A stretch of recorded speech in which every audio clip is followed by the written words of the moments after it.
Yo, what's up mga kaibigan? Nali na tayo magkwentuhan. Matapos ang Kevin Durant trade ay madaming fans na nagsasabi na matutulad lamang daw sa Brooklyn Nets at Phoenix Suns ang Houston Rockets kung saan sinira nito ang kanilang team para kay KD. Subalit accurate nga ba ito o unfair judgment kay KD? Well, yung Brooklyn Nets nga ay may pagkakataon nga sana silang magkampiyon kung hindi nagtamo ng injury si Kyrie Irving at James Harden at kung hindi masyadong malaki ang paa ni KD.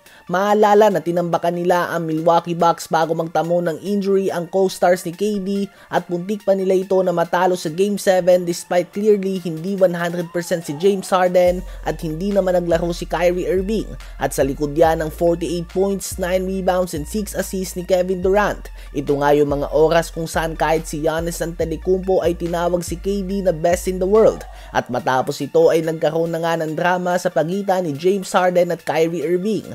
Sa Phoenix Suns naman ay okay naman sana ang takbo ng team noong dumating si KD dito. Kinapos sila sa playoffs subalit hindi nga kasalanan ni KD kung ang front office ng Suns ay trinade si Chris Paul at DeAndre Ayton at kinuha si Bradley Beal at ginawang point guard si Devin Booker na obviously ay hindi niya ito natural position. Kung titingnan nga natin ang big three nila ni Booker at ni Beal ay kahit sino may utak para sa basketball ay alam na disaster ito from the very beginning dahil very ball dominant nga si Booker at Beal. Si KD nga ay proven na kaya niyang maglaro kasama ang other stars sa Warriors at pati na din sa Team USA.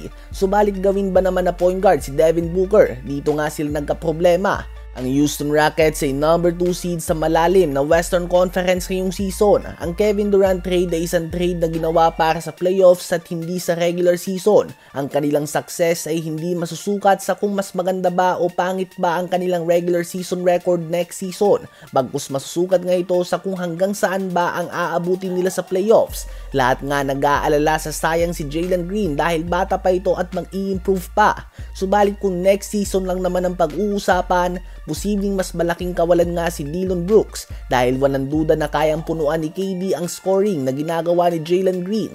Sa playmaking at defending naman ay hindi nga ganun kalaki ang ambag ni Jalen Green sa Rockets. Again, para lamang ito sa next season. Ibang usapan nga kung 3 to 5 years from now. Subalit ang leadership ni Dillon Brooks at pag-set ng tone at pagbigay ng identity sa team ng Houston Rockets ang posibleng ma-miss nila tulad ng nangyari sa Memphis Grizzlies pag-alis na dito. Si KD nga ay magaling na player, kaya ng punuan ng produksyon ni Jalen Green o kaya naman higitan pa ito. Subalit hindi kilala bilang isang leader si Kevin Durant. Si Dillon Brooks nga nagsisilbi bilang veteran leader ng Rockets sa loob ng court, ala Alex Caruso sa Young OKC team ngayon. Kung magagawa ni KD na maging leader ay tiyak na magiging maganda ang trade na ito para sa Rockets dahil di hamak na mas maganda nga ang pagkakabuo ng team na ito kumpara sa Phoenix Suns at Brooklyn Nets noon na panay ball dominant stars ang naglalaro. Sa Rockets ngayon ay wala naman ball dominant star, posibleng si Sengun na ito at si KD.